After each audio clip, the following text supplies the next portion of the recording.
الحمد لله نحمده ونستعينه ونستغفره ونؤمن به ونتوكل عليه ونعوذ بالله من شرور أنفسنا ومن سيئات أعمالنا ونعوذ بالله من شرور أنفسنا ومن سيئات أعمالنا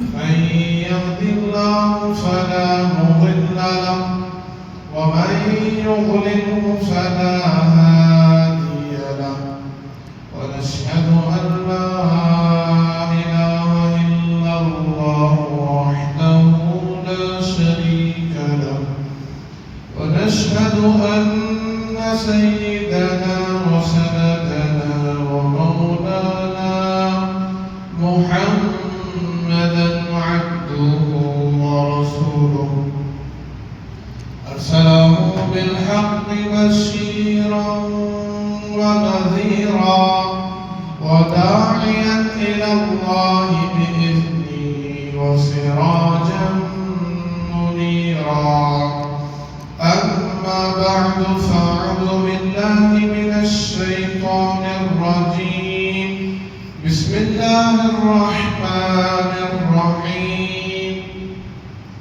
يا أيها الذين آمنوا ادخلوا في السلم كافة ولا تتبعوا خطوات الشيطان إنه لكم عدو مبين وقال النبي صلى الله عليه وسلم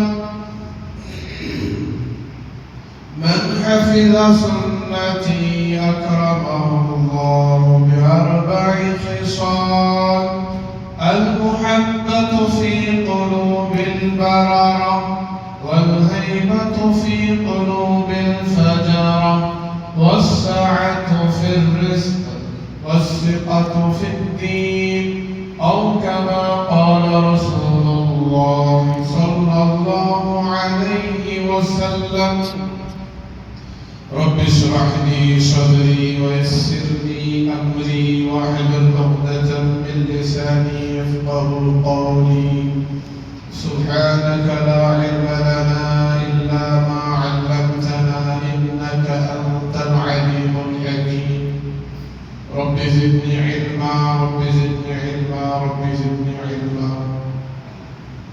اللهم صل على سيدنا مولانا محمد وبارك وعلى آل سيدنا مولانا محمد في أول كلامنا اللهم بارك على سيدنا مولانا محمد في أوسط كلامنا اللهم سيدنا مولانا محمد وعلى آل سيدنا مولانا محمد في آخر كلامنا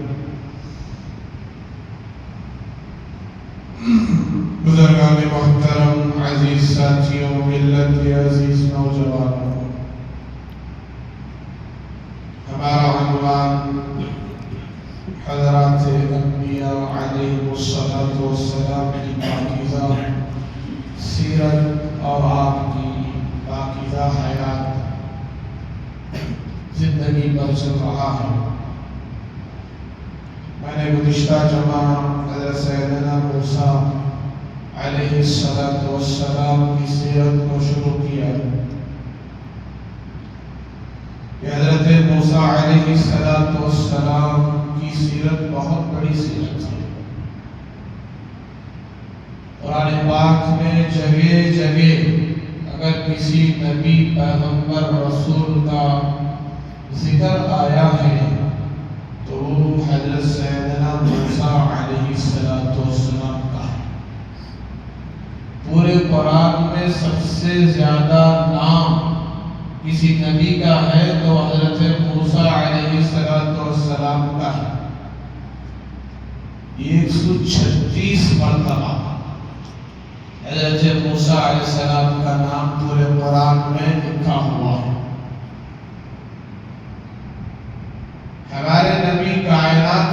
نبی سید الانبیاء امام الانبیاء ساقی کوثر شافی محشر سید الاولین و سید الآخرین حضرت محمد رسول اللہ صلی اللہ علیہ وسلم کی ذات کا نام بھی قرآن مجید میں اتنی مرتبہ نہیں آیا۔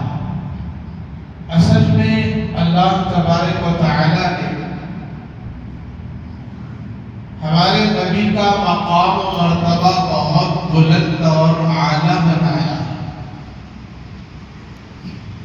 جہاں حضرت موسیٰ علیہ السلام کا ذکر شروع ہوا اور جہاں قرآن پاک میں حضرت موسیٰ علیہ السلام کا ذکر ختم ہوا، جہاں سے شروع ہوا اور جہاں پر ختم ہوا وہاں صرف ایک ہی نام موسیٰ موسیٰ موسیٰ قال موسیٰ جاء موسیٰ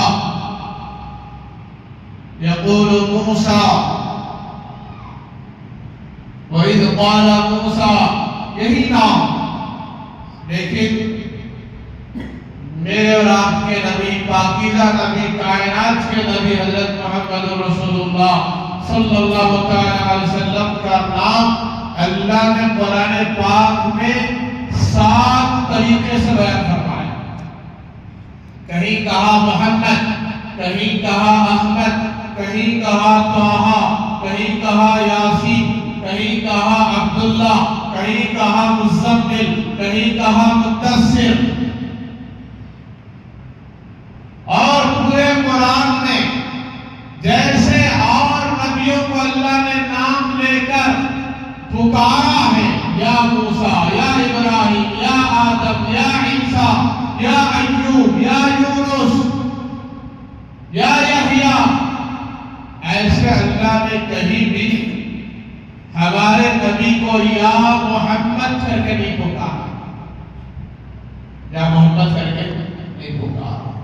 یہ مقام اور رتبے کی علامت ہے کہ کتنا بڑا مقام ہے ہمارے نبی کا، کہ جب بلایا ہے تو کیا کہا ہے؟ یا مزمل، یا مدثر، یا ایھا المدثر، یا ایھا المزمل، یاسین، عبداللہ۔ لیکن یا محمد نہیں، بلکہ جہاں ہمارے نبی کی نبوت سچی ہے، جہاں ہمارے نبی کی نبوت کا پروف، دلیل، سرٹیفکیٹ دینا تھا، اللہ نے وہاں کہا محمد رسول اللہ۔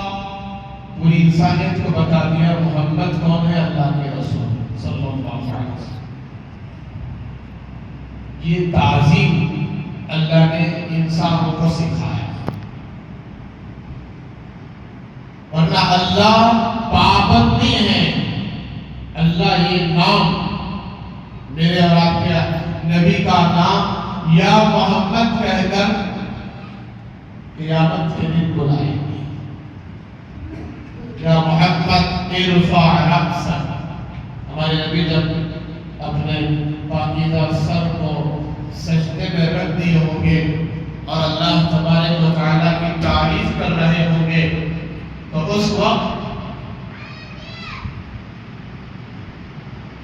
اللہ تبارک و تعالیٰ اپنے حبیب کو بلائے گا، یا محمد، یا محمد۔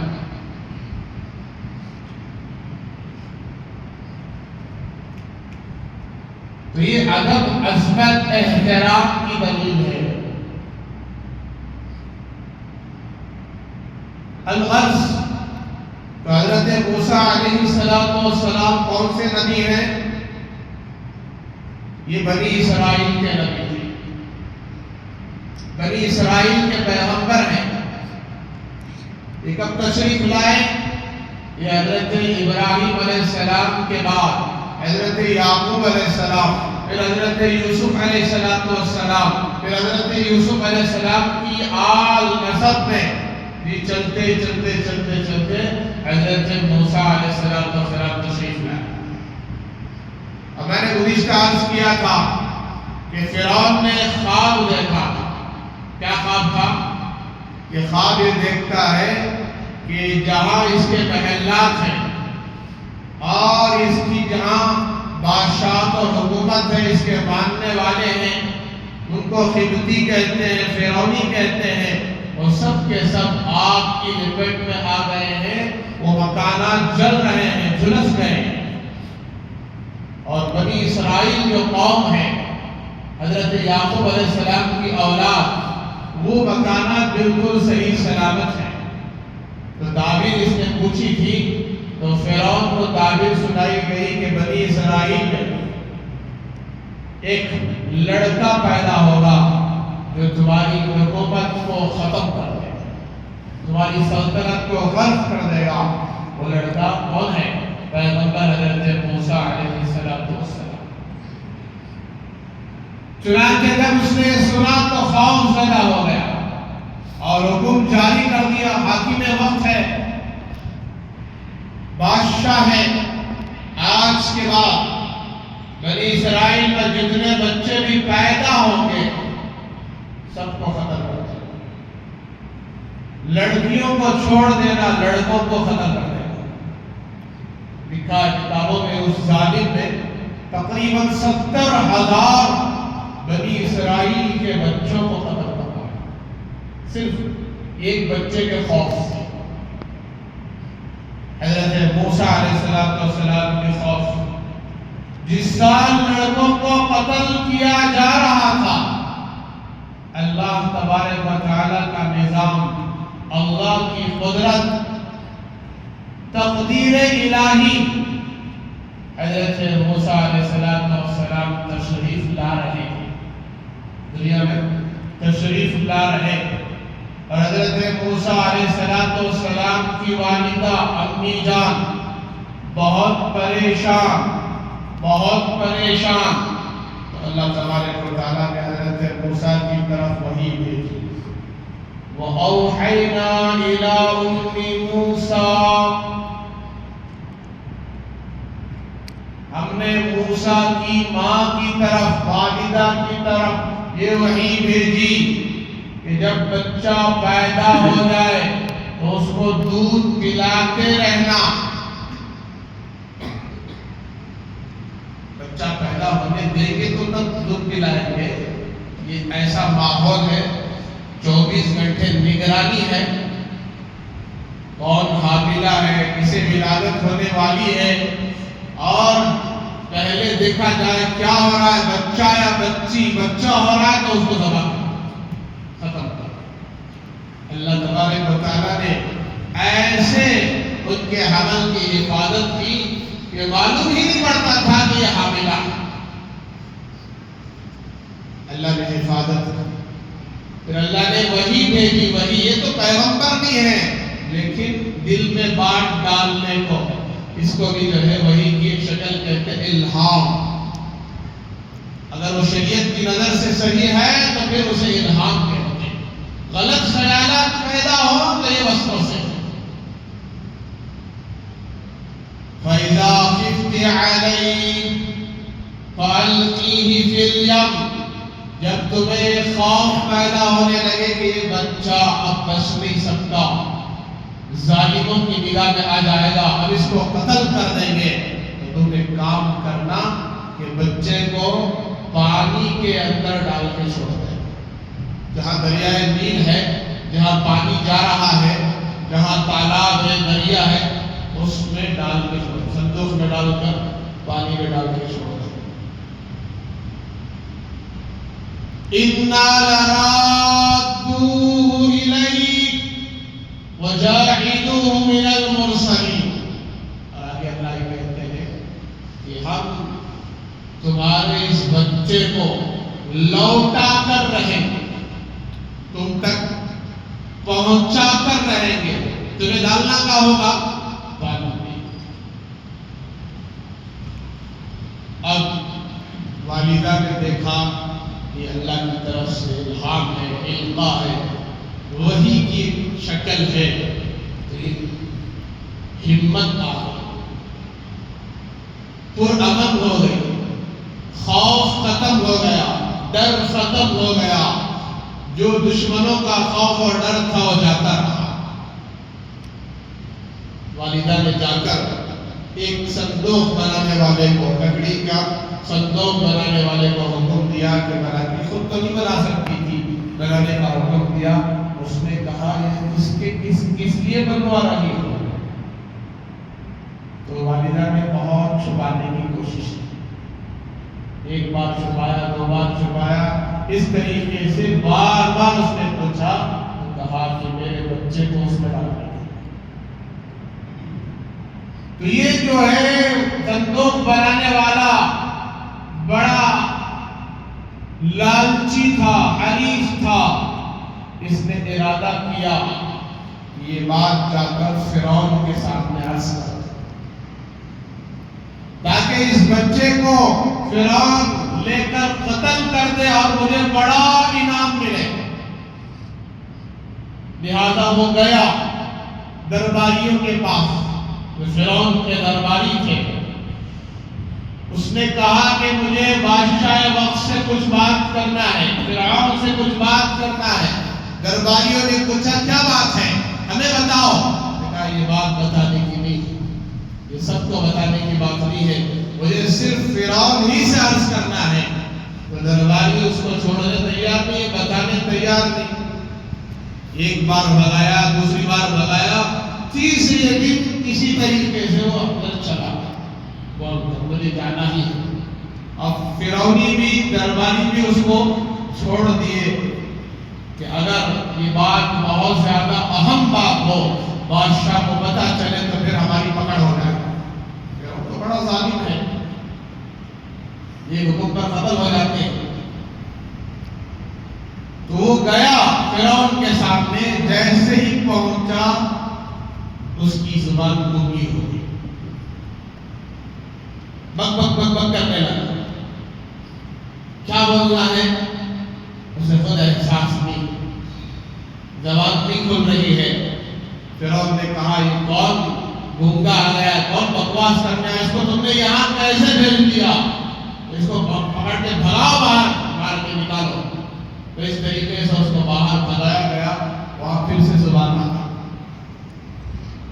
کیا بولنا تھا کیا بول دیا، کیا کہہ رہا۔ پھر ایک موقع پا کر پھر گیا، پھر پہنچا، تو پھر اس کی زبان خدا کی قسم گونگی ہوتی ہے۔ اللہ کا نظام ہے، اللہ تعالیٰ اگر ارادہ کرتے ہیں، جب اللہ تعالیٰ چاہ لیتے ہیں تو لاکھوں کروڑوں دشمنوں کے بھی فتنے سے اللہ بچا کر اسے زندگی عطا کرتے ہیں۔ یہ اللہ کی قدرت ہے، طاقت ہے، اللہ کی شان ہے۔ اس طریقے سے اس کو مارا گیا، پیٹا گیا، پھر وہ واپس آیا۔ موسیٰ علیہ السلام کی والدہ نے کہا کہ میں نے تمہیں صندوق بنانے کے لیے کہا تھا، تم نے نہیں بنایا، بالآخر وہ بنا کے دے دی۔ اب وہ لے کر چلی گئی، اور حضرت موسیٰ علیہ السلام چھوٹے سے بچے ہیں، اس بچے کو صندوق میں ڈال کر پانی میں ڈال دیا۔ اور حضرت موسیٰ علیہ السلام کی ماں نے اپنی بیٹی یعنی حضرت موسیٰ کی بہن سے کہا کہ جاؤ، یہ صندوق جہاں جہاں جا رہا ہے اس کے پیچھے پیچھے جاؤ، پیچھا کرو۔ تو وہ صندوق بہتے بہتے بہتے برابر جو سیدھے دریائے نیل، جہاں فرعون کا محل تھا اس کے نیچے دریا بہ رہا تھا، وہاں جا کر پہنچا۔ ایک جگہ ٹھہر گیا، اس کے درباریوں نے دیکھا تو اس صندوق کو اٹھا کر فرعون کے پاس لے گئے، اور حضرت آسیہ رضی اللہ تعالی عنہ فرعون کی بیوی، یہ ایمان والی، وہ کافر،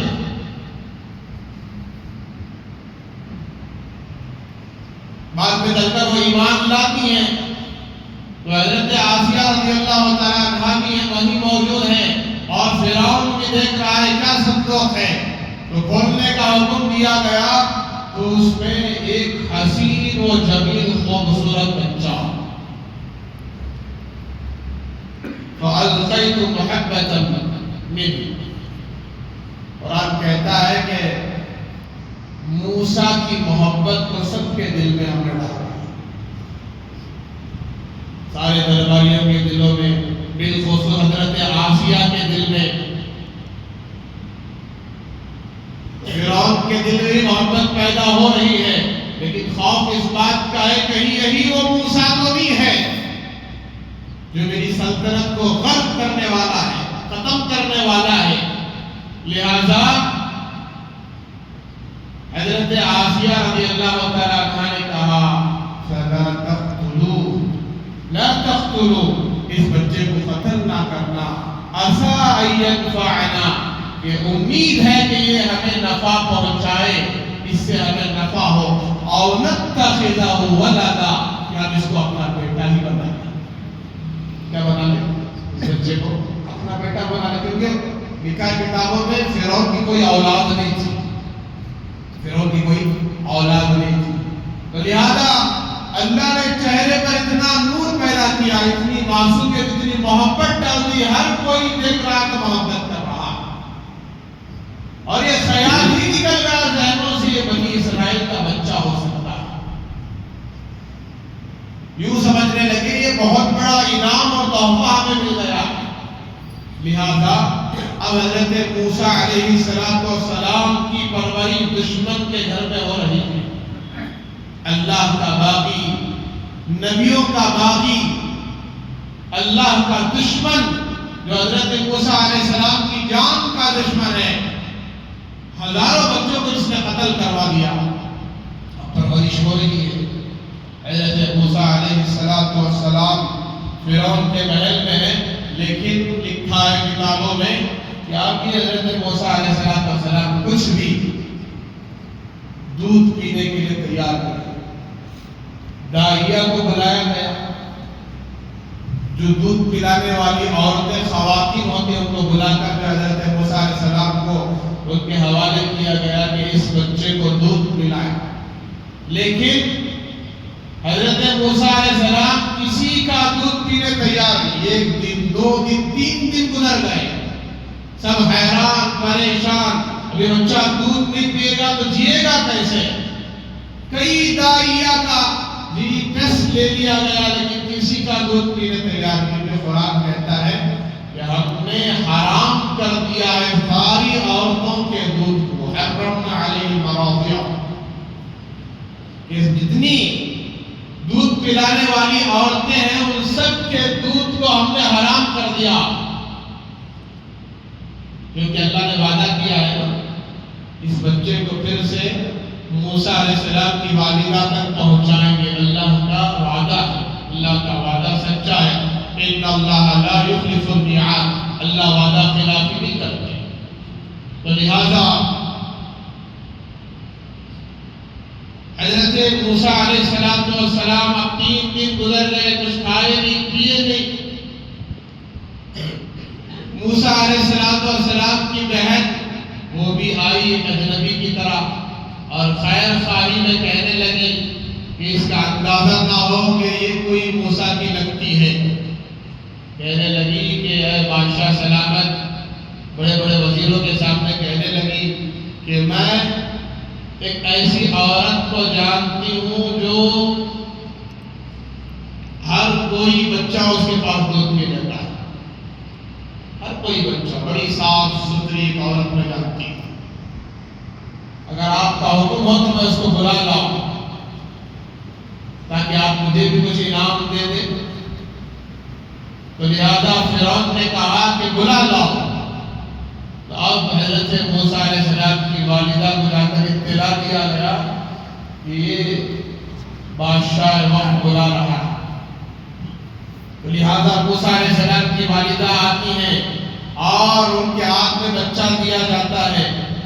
جیسے ہی بچہ ان کے پاس جاتا ہے تو حضرت موسیٰ علیہ السلام کی ماں تو ماں ہے، انہوں نے دودھ پلایا تو وہ دودھ حضرت موسیٰ پینے لگے، تو اب ان کے اندر تھوڑا سا شک پیدا ہوا، پھر کہا کہ نہیں، یہ تو میرا تجربہ ہے کہ بچے کو دودھ پلانے کا طریقہ ہے، لہذا ایسے کئی بچے جو دوسرے دائیوں کے پاس نہیں پیتے ہیں وہ میرے پاس پی لیتے ہیں، لہذا کہہ کر حضرت موسیٰ علیہ السلام کو دودھ پلایا اور کہا کہ میں اس کو اپنے ساتھ لے جاؤں، میں اپنے ساتھ لے جاؤ گے، لہٰذا حضرت موسیٰ علیہ السلام کی ماں اپنے بچے کو اپنے ساتھ لے گئی، پرورش کیا، پھر محل میں لا کر چھوڑ دے۔ اب محل میں پرورش ہو رہی ہے، اب جو فقر و فاقہ تھا، جو حالات تھے شاہی دربار سے، حضرت موسیٰ علیہ السلام کی والدہ کی ضرورتیں پوری ہو رہی ہیں۔ اللہ تعالیٰ رزق کا انتظام بھی فرما رہے ہیں دشمن کے گھر سے۔ تو لہذا حضرت موسیٰ علیہ السلام کی پرورش ہوتی رہی، جوانی کو پہنچے۔ جب جوان ہو گئے تو اللہ تعالیٰ نے ایک سبق ان کو عطا کر دی، یہ جو موسیٰ اور موسیٰ کے، یہ جو فرعون اور فرعونی ہے، یہ جو قبطی ہیں، یہ فرعون یہ ظالم ہے، یہ حق پرنی ہے اور یہ قبطی ہے، اور میں بنی اسرائیل میں سے ہوں۔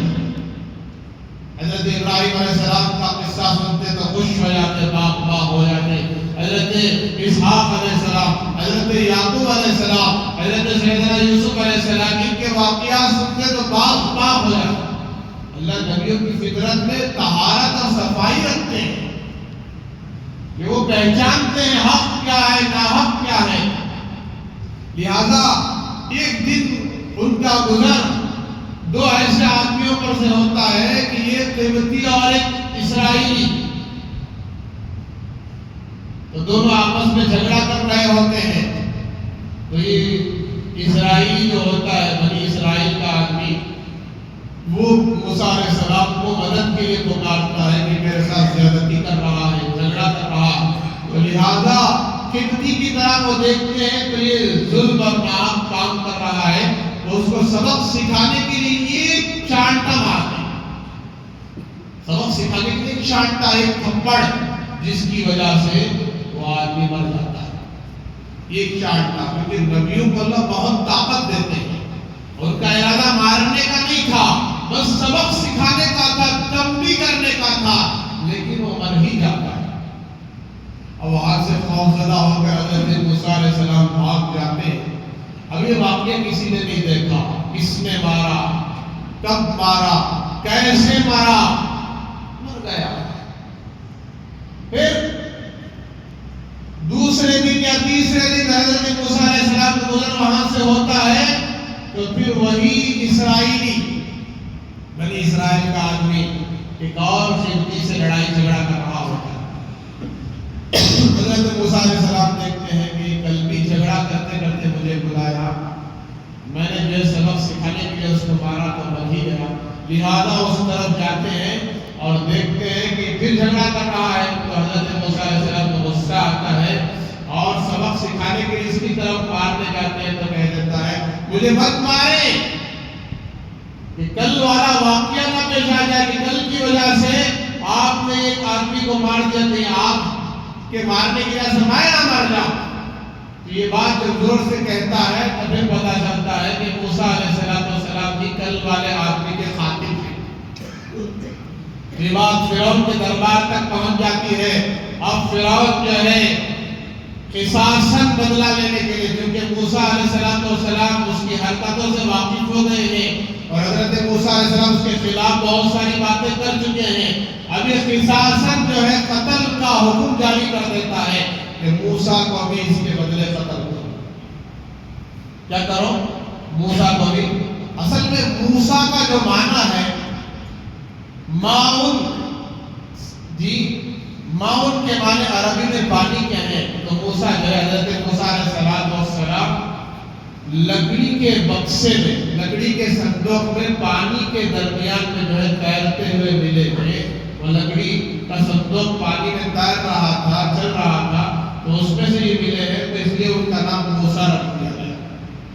پانی اور لکڑی کے اندر جو ہے ملے، تو لہذا تو قتل کرنے کا حکم جاری ہو گیا۔ حضرت موسیٰ علیہ السلام سے ایک آدمی بہت محبت کرتا تھا، اس نے کہا، وہ دیکھتا تھا یہ حق پر ہے، تو کہا کہ یہاں سے نکل کر دوسرے علاقے میں، دوسرے شہر میں چلے جاؤ، اپنی جان بچاؤ۔ تو حضرت موسیٰ علیہ السلام چلتے رہے، پوری رات سفر کر کے 2 راتیں یا 2 دن سفر کر کے مدین پہنچے۔ مدین میں حضرت شعیب علیہ السلام تشریف فرما تھا۔ یہ بھی نبی ہے، پیغمبر، آپ نے گزشتہ حضرت شعیب علیہ السلام کا واقعہ سنا۔ تو وہاں جاتے ہوئے استغفار کرنے لگے، توبہ کرنے لگے، یا اللہ میں اس بندے کو جان سے مارنے کا میرا ارادہ نہیں تھا، میں نے بدلہ اور انصاف کے لیے میں نے جو ہے سبق سکھانے کے لیے اس پر ہاتھ اٹھایا تو مر ہی گیا۔ توبہ کیا، استغفار کیا، اللہ نے ان کی توبہ قبول کی، ان کے اس خطا کو معاف کر دیا۔ ابھی حضرت موسیٰ علیہ السلام مدین پہنچے، 2 لڑکیوں کو انہوں نے دیکھا کہ 2 لڑکیاں کنویں کے پاس کھڑی ہیں اور پانی لینے کے انتظار میں ہیں، ڈول ڈالنے کے انتظار میں ہیں۔ ایک مجمع جو ہے مردوں کا پانی سینچ رہا ہے، ایک کنارے شرم و حیا کے ساتھ کھڑی ہوئی ہے۔ حضرت موسیٰ علیہ السلام کھڑے ہو کر دیکھنے لگے کہ یہ عورتیں آگے نہیں بڑھ رہی ہیں، ایک بڑا مجمع ہے کہ پانی سینچ رہا ہے، لہذا حضرت موسیٰ علیہ السلام سمجھ گئے ان کو پانی کی ضرورت ہے۔ تو یہ آگے بڑھتے ہیں، آگے بڑھ کر پوچھتے ہیں کہ کیا میں تمہاری خدمت کر دوں؟ کہتے ہیں کہ یہاں تم پانی لینے کے لیے آئے ہو؟ انہوں نے کہا کہ ہاں۔ پھر پانی کیوں نہیں لیتی؟ کہ ہم لینا تو چاہتی ہیں لیکن یہاں مردوں کا مجمع ہے، ان کے فارغ ہونے کے بعد ان کے لے جانے کے بعد ہمارا نمبر ہے۔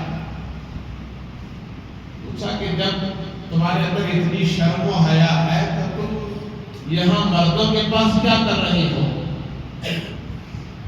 سمجھ میں آیا کہ خاندانی لوگ ہیں، شرم و حیا والے ہیں، تو یہاں کیا کر رہے؟ تو کہا کہ ہمارے یہاں کوئی جوان مرد کوئی خدمت کے لیے نہیں ہے، میرے والد صاحب بوڑھے ہو چکے ہیں، ہمارے والد صاحب بوڑھے ہو چکے ہیں، حضرت شعیب علیہ السلام بزرگ اور بوڑھے ہو گئے ہیں، وہ کہاں سے پانی سینچ سکتے ہیں؟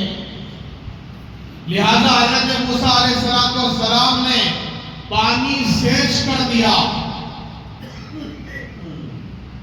حضرت موسیٰ علیہ السلام تو پیغمبر ہے، نبی ہے، جوان ہے، طاقتور ہے، نبیوں کو اللہ بہت زیادہ طاقت دیتے ہیں، عام انسانوں کے مقابلے میں وہ بہت تیزی کے ساتھ ڈول ڈال کر پانی سینچ کر دیتے ہیں۔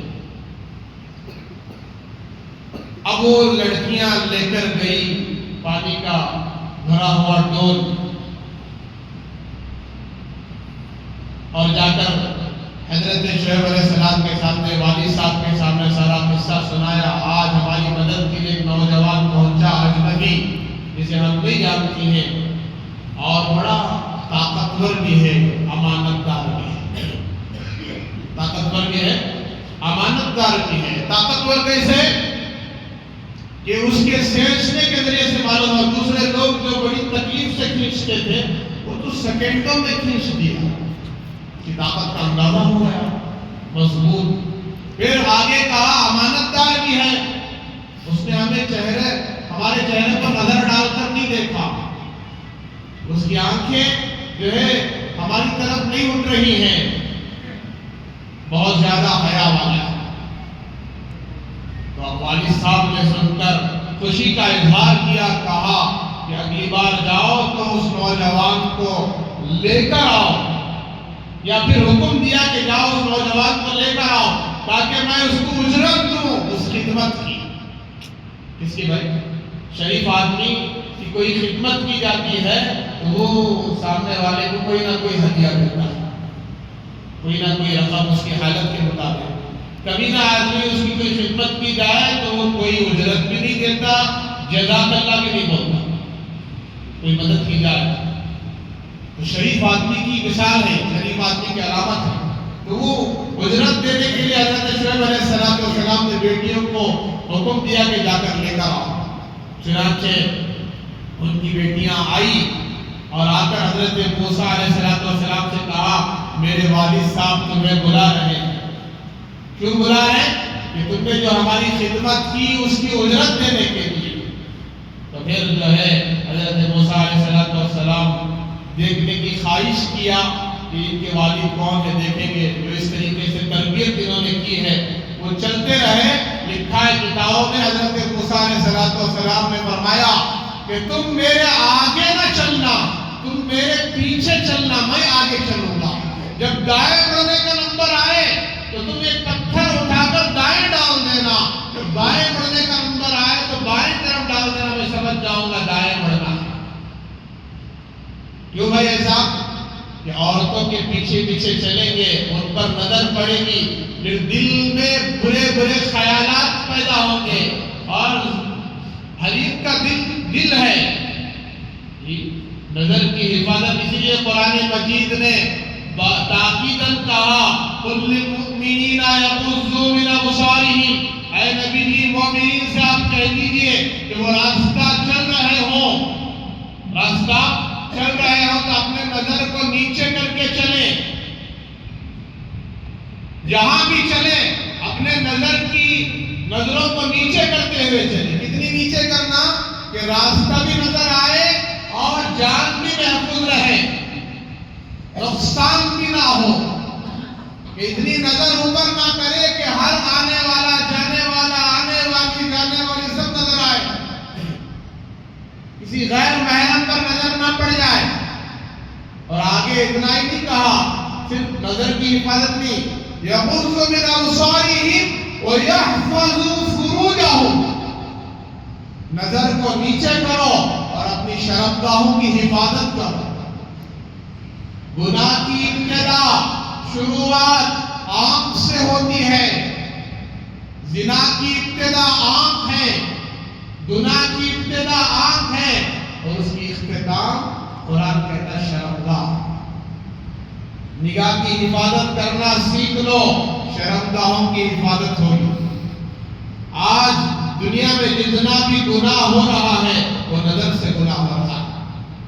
آج ہمارے بچے، نوجوان، بڑے، چھوٹے، مرد، عورتیں سب ایک فحش میں عریانیت میں مبتلا ہیں.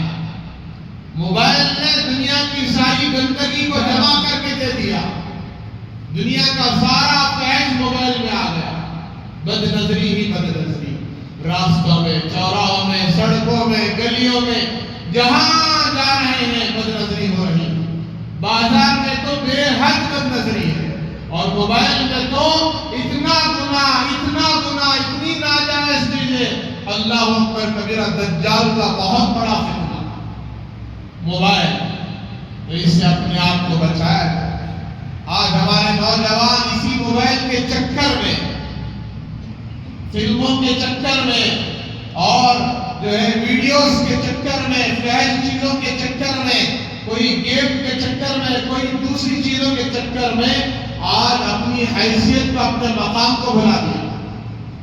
اذان ہوتی ہے، کوئی احساس نہیں ہے، نماز کا کوئی فکر نہیں ہے. یہ سب موبائل کا وبال ہے. بچہ اپنے باپ کو دیکھنے تیار نہیں ہے موبائل کی وجہ سے. باپ کی بات سننے تیار نہیں. ماں باپ کی بھی بہت بڑی غلطی ہے. بچہ 7th میں فرسٹ کلاس پاس ہوا تو موبائل دلا رہا ہے، 10th میں فرسٹ کلاس پاس ہوا تو اچھا موبائل دلا رہا ہے، اینڈرائڈ فون دلا رہا ہے. اور بچہ بگڑ گیا، کالج میں جا کے بگڑ گیا، کوئی 9th میں بگڑ گیا، کوئی 10th میں. آج 9th 10th والے بھی اس موبائل کی وجہ سے بچے ہوئے نہیں، تو کالج والے کیا بچیں گے؟ جو بالی ہو گئے وہ کیا بچیں گے؟ 8-9 سال کے بچوں کو جو ہے سمجھ میں آ رہا ہے جی اچھا کیا ہے، برا کیا ہے، غلط کاریاں کیا ہیں. اس کے سبب والدین ذمہ دار. تو لہذا نظروں کی حفاظت کریں.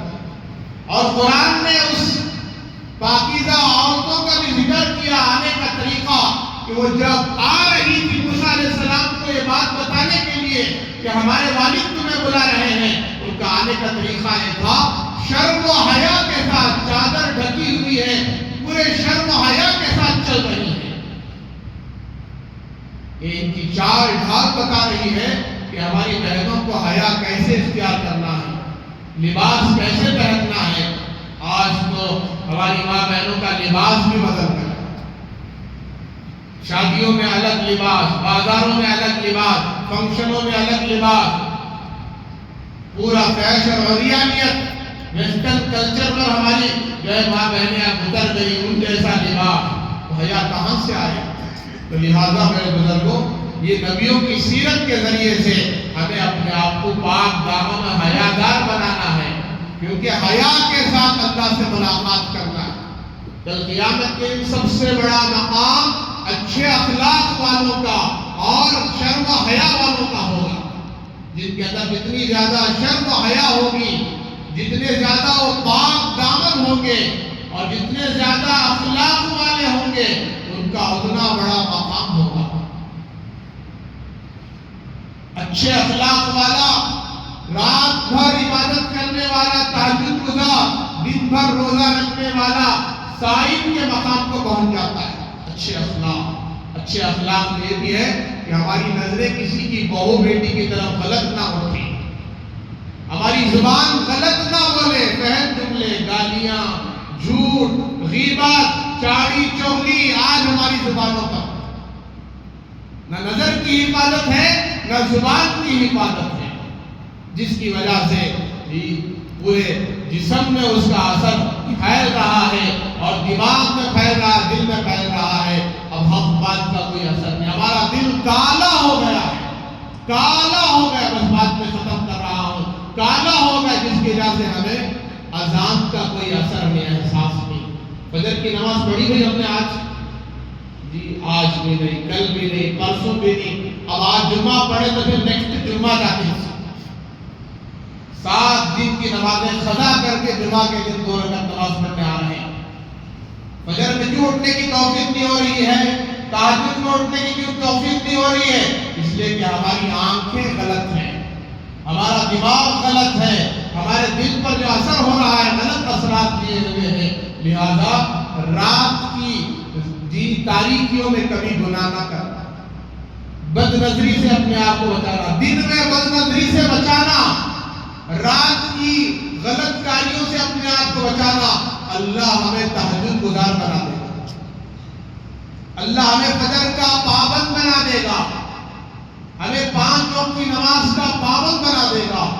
آج اس ملک میں جو حالات آ رہے ہیں، حضرت مولانا سجاد نعمانی صاحب دامت برکاتہ پورے دلیل کے ساتھ بتا رہے ہیں کہ 3 دن کا جلسہ ہوا جس میں غیر مسلموں کے جتنے بڑے بڑے سادھو تھے، پجاری تھے، سب جمع ہوئے اور انہوں نے میٹنگ کی، جلسہ کیا۔ اس کے بعد میڈیا کے سامنے انہوں نے اعلان کیا کہ ہمیں اس ملک سے 10 کروڑ مسلمانوں کو مرتد بنانا ہے۔ کتنے؟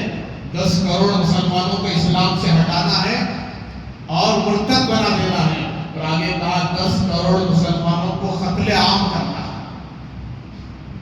10 کروڑ مسلمانوں کا قتل کرنا۔ یہ صاف اعلان ڈنکے کی چوٹ پر، اور ان کے دلوں میں مسلمانوں کا ذرہ برابر بھی ڈر نہیں۔ حدیث میں آتا ہے، یاد رکھ کے جانا میری بات، جو بندہ، جو مسلمان فجر کی نماز پڑھتا ہے وہ اللہ کی حفاظت میں ہوتا ہے۔ حضور کی بات، کس کی بات؟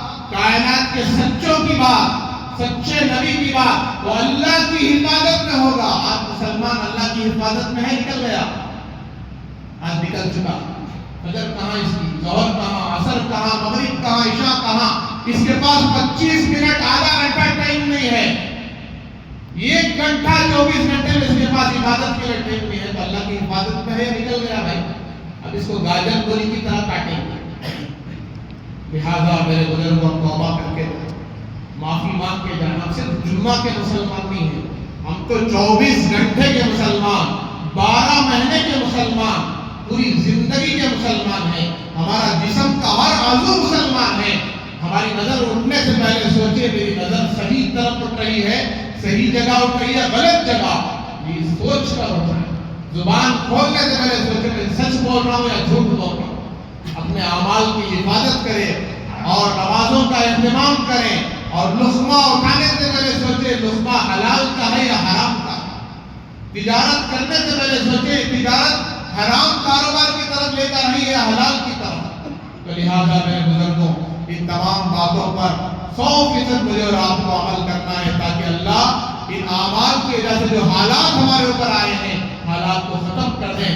اللہ کی مدد ہمارے ساتھ 24 گھنٹے ساتھ رہے. جو حالات آئے ہیں اللہ تعالیٰ اس کو جڑ سے ختم کر دے. اس کے لیے مجھے اور آپ کو توبہ کرنا ہے اور پوری امت کو توبہ کرانا ہے.